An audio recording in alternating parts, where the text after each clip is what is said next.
네, 지난 5일 강릉시 옥계면의 산불은 한 주택에서 60대 남성이 방화로 시작이 돼서 동해까지 번지면서 피해가 컸습니다. 강릉과 동해 지역의 산림 4천여 헥타르, 여의도 17배의 면적의 산림이 모두 불에 탔고요.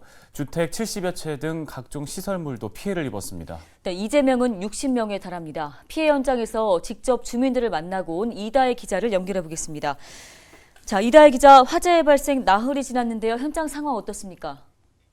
네, 지난 나흘 동안 주민들을 애태웠던 산불은 한층 양호해진 기상 여건과 산림당국, 소방관, 여러 자원봉사자들의 노력 덕분에 큰 불길이 잡힌 모습이었습니다.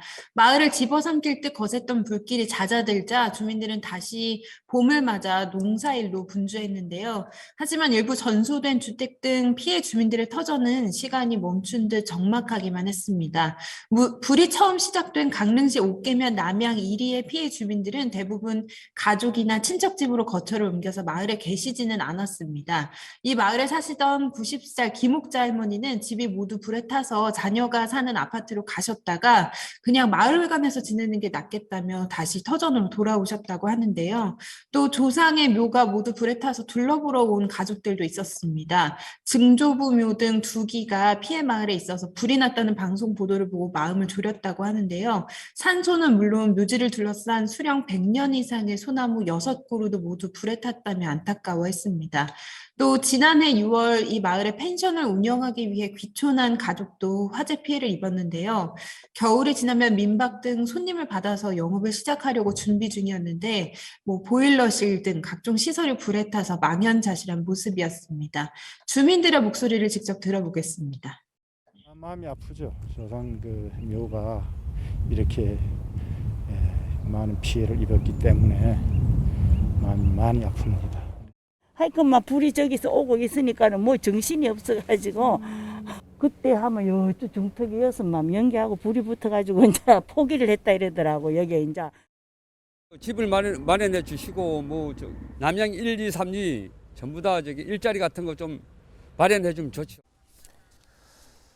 네, 자, 강릉 옥계와 동해 망상 지역도 특별 재난 지역으로 선포가 됐지 않았습니까? 지금 주민들에게 가장 필요한 거는 뭐라고 봐야 될까요?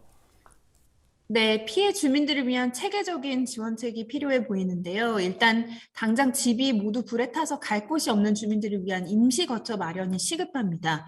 피해 주민들은 대부분 고령으로 불이 나자 시내 등 타지에 있는 자녀 집이나 친척 집 등으로 피해 있는 상황인데요.